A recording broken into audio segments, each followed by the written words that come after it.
Welcome back to my YouTube channel. दोस्तों बात करेंगे हम बीपीएससी टीआरई 3.0 री एग्जाम अपडेट को लेकर के। जैसा कि आपको पता है कि बीपीएससी टीआरई 3.0 का री एग्जाम 19 जुलाई से लगा करके 22 जुलाई के बीच कराया गया था और लगभग पूरे एक महीने तक मतलब कि हो चुके हैं और अभी तक ना आपका आंसर किया आया है, ना ओएमआर सीट जारी की गई है, ना ही रिजल्ट जारी किया गया है। आज की इस वीडियो में कई महत्वपूर्ण अपडेट हैं और जो अपडेट ऑफिशियल है सारा अपडेट आपको इस वीडियो के माध्यम से मिलने वाले हैं।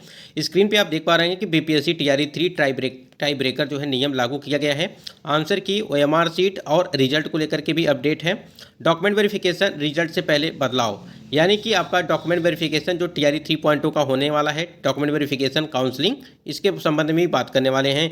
नया रोस्टर, ओएमआर में गड़बड़ी का आरोप, डोमिसाइल को लेकर के भी बात करेंगे। कई सारे महत्वपूर्ण अपडेट हैं जो आपको इस वीडियो के माध्यम से मिलने वाली है और जो भी जानकारी आपको दी जाएगी वो ऑथेंटिक होगी। ठीक है, तो वीडियो को भी लाइक शेयर करिएगा और यदि आप चैनल पर पहली बार विजिट किए तो चैनल को भी सब्सक्राइब करके बेल आइकन को प्रेस कर लीजिएगा, जिससे हर एक लेटेस्ट अपडेट आपको समय से मिलती रहेगी। चलिए एक बार देखते हैं कि क्या कुछ अपडेट है आपके स्क्रीन पे। आप देख पा रहे हैं शिक्षक भर्ती डोमिसाइल फॉर बिहारी कैंपेन शुरू कर दिया गया है। आक्रोश है अभ्यर्थियों में, दूसरे राज्य के अभ्यर्थियों को गलत तरीके से लाभ देने का आरोप भी लगाया जा रहा। आप स्क्रीन पे देख पा रहे हैं कि ओएमआर सीट को लेकर के एक अपडेट दी गई है न्यूज़पेपर में और इसमें बताया गया कि ओएमआर सीट की जांच में गड़बड़ी का आरोप लगाया जा रहा है अभ्यर्थियों द्वारा। यहाँ देखिए, अभ्यर्थियों ने ओएमआर सीट की जाँच में गड़बड़ी का आरोप लगाया है। पिछले हफ्ते आयोग ने ओएमआर सीट जारी किया गया, यानी कि ओएमआर सीट जारी किया है। अभ्यर्थियों का कहना है कि तमाम परीक्षार्थियों ने रोल नंबर नहीं भरा है, हिंदी या अंग्रेजी में हस्ताक्षर छोड़ दिया है, इसके बाद भी उनका ओएमआर अपलोड किया गया है, जबकि उसे रद्द कर देना चाहिए। अभ्यर्थियों का कहना है कि नियम के अनुसार ऐसे बच्चों का ओएमआर चेक ही नहीं होना चाहिए। तो कहीं ना कहीं देखिए, जो कैंडिडेट हैं आप जो है सिग्नेचर नहीं कर रहे हैं, ठीक है, जिनका यहाँ पे रोल नंबर जिन्होंने नहीं फिलअप किया है या बबल्स नहीं भरे हैं, उनका भी ओएमआर सीट जो है जारी किया गया। और वही चीज़ है कि अभ्यर्थियों की मांग है कि यहाँ पे जो भी कैंडिडेट इस प्रकार से चीज़ें किए हैं, सिग्नेचर नहीं किए हैं, फिर ओएमआर सीट जो यहाँ पे रोल नंबर नहीं भरे हैं, ऐसे कैंडिडेट की ओएमआर सीट जारी नहीं किया जाना चाहिए कहीं ना कहीं। तो यहाँ पे चीज़ें उसको लेकर के यहाँ पे अपडेट जो है यहाँ पे बताया गया है। और देखिए, अभी पिछले हफ्ते आपका जो है ओएमआर सीट जारी किया गया था 14 तारीख को।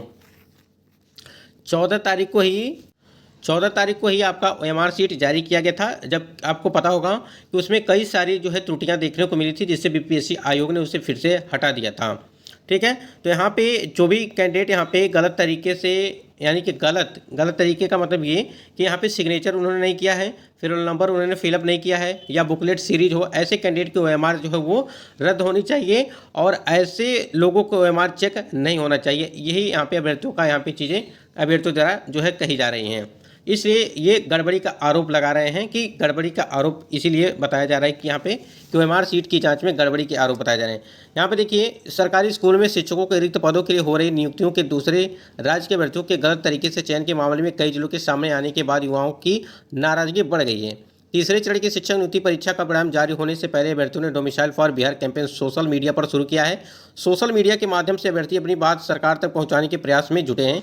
इसके लिए मुजफ्फरपुर सहित अन्य जिलों के अभ्यर्थी सोशल मीडिया पर एक दूसरे से जुड़े रहें और बीपीएससी ने टीआरई 3 का ओएमआर अपलोड कर दिया है, लेकिन अब तक आंसर की जारी नहीं किया हुआ है। मांगों को लेकर के अभ्यर्थियों ने पिछले दिनों पटना में प्रदर्शन भी किया था। पुलिस लाठीचार्ज कर दिया। अभ्यर्थियों की मांग को तीसरे चरण का परिणाम जारी करने से पहले डॉक्यूमेंट वेरिफिकेशन की प्रक्रिया जो है पूरी की जाए।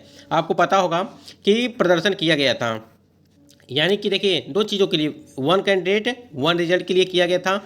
एक आपका रिजल्ट से पहले आपका है डीबी कराने की बात कही गई थी।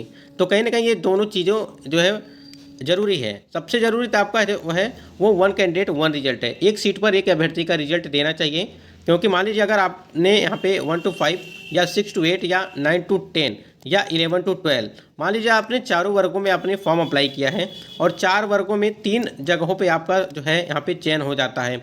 तो मान लीजिए अगर आप पीआरटी के लिए यहाँ पे पीआरटी में ज्वाइन करना चाहते हैं तो आप पीआरटी में कर लिए। ठीक है, यानी कहने का मतलब ये है, कोई भी कैंडिडेट हो, चाहे वो एक से अधिक वर्गों में यदि फॉर्म अप्लाई किया है, तो जिनका चयन एक से अधिक वर्गों में, अगर वो पीआरटी के लिए जाना चाहते हैं तो पीआरटी कर लें, अगर वो 6 to 8 में जाना चाहते हैं तो 6 to 8 में, यानी कि एक जगह अगर ये चीज़ें लॉक हो जाती हैं, ये लॉक कर दिया जाता है, तो उसके बाद इनका जो है रिजल्ट यहाँ पे नहीं आना चाहिए। यानी कि 6 to 8 में, 9 to 10 या 11 to 12 में इनका रिजल्ट नहीं आना चाहिए, क्योंकि इस पर क्या होगा कि अगर इनका रिजल्ट इस पे आ जाता है तो कहीं ना कहीं ये सीटें खाली हो जाएंगी, क्योंकि उनकी जगह पे तो कोई चयनित होगा नहीं। तो उसी की मांग चल रही थी कि 1 कैंडिडेट 1 रिजल्ट दिया जाए, जिससे जो योग्य कैंडिडेट हैं उनकी सीटें जो खाली होंगी उस सीट पर जो है दूसरे कैंडिडेट जो योग्य कैंडिडेट होंगे उनको उस पर रखा जाएगा। इसलिए यहाँ पे चीज़ें प्रदर्शन किया जा रहा था, मांग की जा रही थी बीपीएससी आयोग और शिक्षा विभाग से। और डॉक्यूमेंट वेरिफिकेशन के लिए यहाँ पे जो बताई गई है, आपको पता होगा कि जिस प्रकार से टीआरई 1 और टीआरई 2 दोनों की भर्ती प्रक्रिया में काफ़ी ज़्यादा जो है गड़बड़ी देखने को मिल रहा है। जो यहाँ पे 60% सीटेट के मार्क्स को लेकर के लगातार जो नई नई नोटिसें जारी की जा रही हैं, प्रत्येक जिले से जो महिला कैंडिडेट बाहर की जा रही हैं, कहीं ना कहीं उस चीज़ को टीआरई 3 में भी होना चाहिए। क्योंकि अगर यहाँ पे रिजल्ट से पहले आपका डॉक्यूमेंट वेरिफिकेशन हो जाता है तो ऐसे जो नौबत यहाँ पे टीआरई 1 और टीआरई 2.0 के शिक्षकों के साथ हो रही है, वो पहले ही जो टीआरई 3 में फॉर्म अप्लाई किए हैं उनके सभी डॉक्यूमेंट की जांच की जाए, जिससे जो योग्य शिक्षक हों, योग्य अभ्यर्थी हों, उनका ही चयन हो और बाकी को जो है बाहर किया जाए। मान लीजिए जिनके भी डॉक्यूमेंट कंप्लीट होंगे वही तो नौकरी करेंगे, अन्यथा इसी प्रकार से फर्जी शिक्षक होंगे और सीटों किसी तरह अगर उनका चयन भी हो गया तो उनको बाद में उनका जो है डॉक्यूमेंट वेरिफिकेशन दोबारा अगर कराया जाता है तो पकड़े जाते हैं, तो कहीं ना कहीं उनके ऊपर भी कार्रवाई होगी। साथ ही साथ उनकी जो सीटें होगी वो तो सीटें खाली हो जाएंगी, फिर दूसरे का चयन नहीं हो पाएगा। तो इसलिए ये भी ज़रूरी है कि आपका रिजल्ट से पहले आपका डॉक्यूमेंट वेरिफिकेशन भी करा लिया जाए। यही चीज़ें, कई तरह की चीज़ें मांग चल रही थी और आप देख ही पा रहे होंगे कि यहाँ पे डोमिसाइल को लेकर के भी यहाँ पे चीज़ें शुरू की गई हैं कि डोमिसाइल लागू किया जाए। जिस प्रकार से काफ़ी ज़्यादा फर्जी शिक्षक बाहर किए जा रहे हैं, चाहे वो महिला हो चाहे पुरुष हो। आप लोगों ने देखा था कि अदर स्टेट के कैंडिडेट काफ़ी ज़्यादा जो है यहाँ पे जो 60% का मार्क्स है सीटेट में महिलाओं के लिए, उसके आधार पर बहुत सारे कैंडिडेट को बाहर किया गया है। यानी कि उनका 60% मार्क्स न रहने की वजह से उनको बाहर किया गया है। और वही चीज़ें यहाँ पे मांग चल रही है कि ऐसे कैंडिडेट को पहले डॉक्यूमेंट वेरिफिकेशन करा लिया जाए टीआरई 3 में, जिससे वो आगे चल करके उनको कोई भी दिक्कत न हो। अगर उनकी त्रुटियां रहती हैं, यानी कि डॉक्यूमेंट में अगर कोई त्रुटि है तो वो पहले ही बाहर हो जाएंगे, फिर जाकर के उनको कोई भी वहाँ पे दिक्कत नहीं होगी। अगर उनका चयन अगर मान लीजिए यहीं डॉक्यूमेंट वेरिफिकेशन में ही बाहर कर दिया जाता है तो उतनी तकलीफ नहीं होगी किसी को। अगर कोई कैंडिडेट 1 साल तक नौकरी करता है, फिर उसके डॉक्यूमेंट वेरिफिकेशन जो है जांच की जाती है फिर से, तो कहीं ना कहीं उनकी अगर त्रुटियां निकलती है तो कहीं ना कहीं ये जो वहाँ पे डॉक्यूमेंट वेरिफिकेशन करने वाले रहते हैं उनकी गलती मानी जाएगी एक तरह से अगर देखेंगे तो। स्क्रीन पे आप देख पा रहे हैं कि टीआरई 3.0 का रिजल्ट 31 अगस्त तक शिक्षा विभाग पटना बिहार लोक सेवा आयोग को शिक्षा विभाग की मंजूरी मिल गई है और जिसके तहत रिजल्ट पर कार्य 22 अगस्त से शुरू हो जाएगा। रिजल्ट को शिक्षा विभाग के आदेश पर 31 अगस्त तक जो है वो जारी करने का कवायद तेज जो है कर दी है। टीआरई 3 की परीक्षा जुलाई माह में हो चुकी हैं। अब आंसर कुंजी 25 तक और 31 तक जो है रिजल्ट जारी हेतु आयोग ने कार्य को जो है गति दे दी है। तो यहाँ पे देखिए आपका जो आंसर की है वो यहाँ पे 22 अगस्त से शुरू हो जाएगी रिजल्ट पर, ठीक है, और 31 अगस्त तक आपका रिजल्ट दे दिया जाएगा, ठीक है, 31 अगस्त तक रिजल्ट दे दिया जाएगा। और वहीं पे 25 से लगा करके या 26 तक जो है आपका आंसर की देने की बात कही गई है, ठीक है। तो यहाँ पे रिजल्ट OMR सीट तो आपका बहुत ही जल्द देखने को मिलने वाला है, दोबारा जो जारी किया जाएगा जो भी होगा। अगर उसमें कोई त्रुटियाँ होती हैं तो फिर आप उस पर आपत्ति भी कर पाएंगे।